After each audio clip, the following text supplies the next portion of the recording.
Kembali di Apa Kabar Indonesia Pagi, pemirsa, melanjutkan pertanyaan saya ke Bang Rifai. Langsung saja ditanggapi Bang Rifai. Ini jangan sampai dianggap mangkir, dianggap tidak mau hadir begitu ya. Seperti apa tanggapannya? Ya kami keberatan kalau disampaikan sebagai mangkir. Karena pertama panggilan diterima, langsung kami menjawab dengan lampiran juga surat kesehatan bahwa memang beliau sedang dalam masa perawatan. Dan kita ketahui bersama kan ya gitu ya. Ini semua orang juga bisa tahu langsung dan intinya memang untuk sementara diharapkan, kali ini sedang klimaks pengobatan ya, diharapkan untuk tidak bergeser keluar kota lah. Bisa beraktivitas tapi tidak keluar kota. Ya kita lihat sendirilah, sampai kongres pun juga di Solo gitu ya. Tapi kami masih nunggu kabar. Minggu ini kan waktu terus bergerak ya, minggu ini kalau memang nanti advice dari dokter boleh, sudah boleh ya, kita akan berangkat ke Polda ya, tapi kalau memang masih belum juga ya kita minta sesuai mekanisme di PL Kapolri dimungkinkan penyidik mendatangi, apalagi saksi korban ya. Kalau mendatangi tersangka juga bisa, bahkan dengan upaya paksa kalau tersangka ya. Tapi kalau untuk korban itu bisa, bahkan saksi lain pun juga dimungkinkan, karena prinsipnya kan melayani agar lebih cepat pemeriksaan. Ya artinya kita masih dalam proses menunggu saja kan. Ya, karena banyak juga kemudian yang beranggapan begini Bung Rifai, karena kami konteksnya konfirmasi ini ya. Nih, jangan-jangan memang sengaja ditunda-tunda untuk kemudian semakin bisa digoreng-goreng lagi nih. Enggak juga, kalau kami kan lebih cepat lebih baik.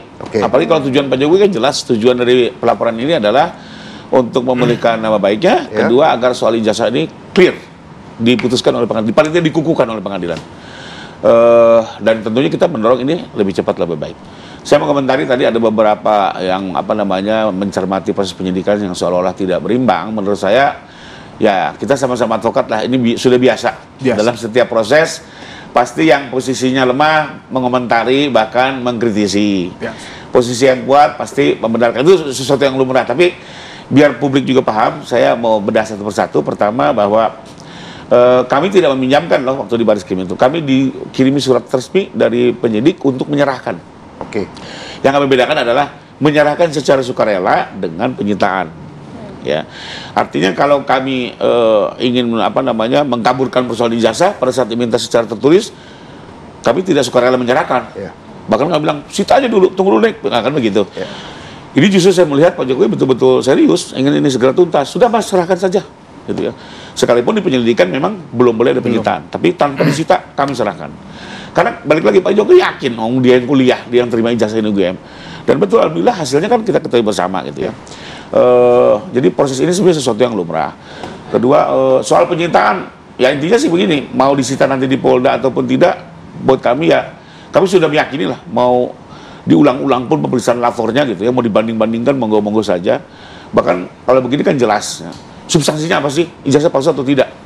That's the point. Berarti kalau disita sah-sah aja, mau-mau aja begitu? Boleh Pak. Monggo kerso gitu ya. Di penyidikan ini boleh, ya disita gitu ya, lalu dilapor ulang, monggo. Kita buat kami kembali lagi, apapun prosesnya, sepanjang untuk mengungkap kebenaran, kami dukung. Sepanjang untuk mengungkap kebenaran. Kalau Mas Ahmad mau nengok boleh nggak? Persoalannya satu. Apakah memang ada kompetensi dan kapasitas? Kan kembali lagi gitu ya.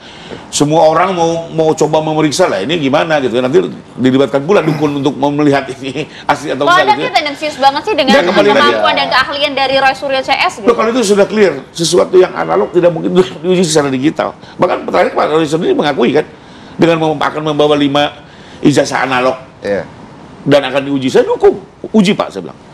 Kebenaran adalah kebenaran, uji. Nah itu dia, makanya kalau Mas Ahmad kan itu gitu dikasih, dia bisa langsung diuji gitu loh Mas. Boleh, tapi oleh ahlinya yang kompeten. Baik. Iya dong. Saya mau ke Bang Ferry. Kalau perlu nih, banyak kan ahli-ahli analog di luar sana, undang masuk ke lapor, periksa. Baik. Tapi satu frekuensi ya, jangan kayak radio AM sama FM, nggak nyambung gitu loh. Jadi harus satu frekuensi. Terkait penyidikan kemarin, apakah ada pertanyaan-pertanyaan atau kemungkinan tersangka baru atau seperti apa? Iya. Ini juga udah di publik. Ada 12 nama, di saya juga panggilan saya ada 12 nama. Ya, itu calon-calon tersangka memang, karena yang baru diduga dilakukan oleh 1, 2, 3, 12 nama itu. Ada nama baru enggak? Nama baru maksudnya? Dari hasil penyidikan, dari penyelidikan? Tentu itu perkembangan dari penyelidikan. Dan juga yang dilaporkan tadi kan dari 5 LP jadi 4 LP yang disatukan itu di dalam panggilan itu 4 LP, tentu para pelapor itu juga ada yang melaporkan si A, si B, si B, C. Tapi kan kalau dari sini kan kita tahu siapa-siapa saja. Dari yang 3 lagi siapa-siapa saja. Saya tidak tahu persis apakah nama-nama yang lain itu termasuk yang dilaporkan oleh 3 LP lain. Tetapi dari penyidik itu perkembangan penyelidikan. Nah, makanya tentu dari bukti-bukti juga yang dilampirkan atau diberikan oleh para pelapor. Bukti-bukti ini kan banyak video-video. Nah, di situ dilihat siapa yang diduga menjadi pelaku fitnah pencemaran nama baik ini, ya, kemudian undang-undang ITE-nya, maka itulah yang menjadi diduga pelaku itu. Di dalam panggilan saya seperti itu.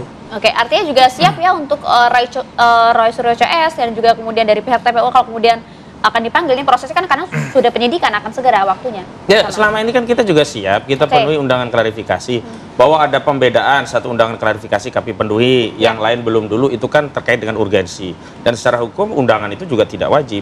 Tapi kalau kita bicara kembali kepada soal tentang kebenaran itu harus objektif. Kalau kita bicara objektivitas kebenaran, harus ada parameter yang konstan. Nah, kalau kita bicara tentang penyitaan, itu bukan masalah boleh tidak boleh, wajib.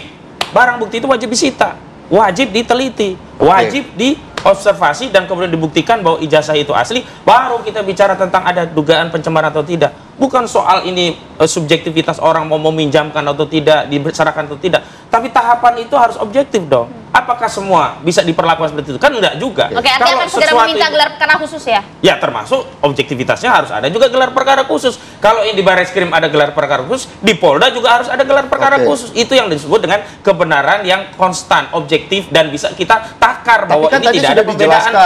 Akan tetap akan dipenuhi kok panggilan-panggilan. Nah, saya kan katakan kalau bicara tentang pilihan, nggak ada pilihan, wajib. Jadi kalau kita bicara hukum, wajib, bukan ada boleh kok nanti juga kami serahkan, enggak. Dan kita bicara lagi soal kehadiran saudara Joko Widodo. Selama ini justru dia yang sibuk dengan politik. Kalau memang dia fokus dengan kesehatannya, nggak usahlah ngurusin PSI.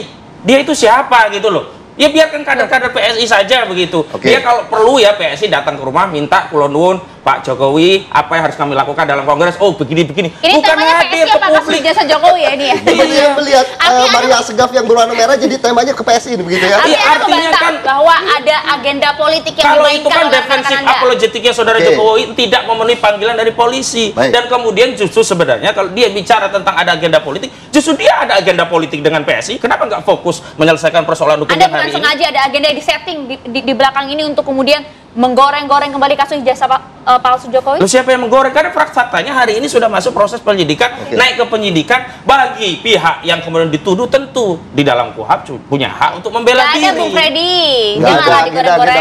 Nggak ada agenda politik. Ya, itu kan realitas. Yang saya bilang isu-isu tadi yang terus dimainkan. Ya, itu semua pelakunya itu juga, gitu loh. Tapi kan mereka mencari kebenaran, walaupun pelakunya sama, begitu loh. Mereka kan pengen tahu ijazahnya asli atau palsu.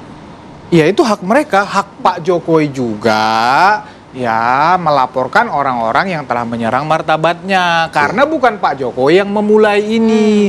Ini si Roy Suryo dan kawan-kawan yang koar-koar dengan dokumen-dokumen yang diambil entah dari mana pinggir jalan, kemudian berani menyatakan ijazah Pak Jokowi palsu.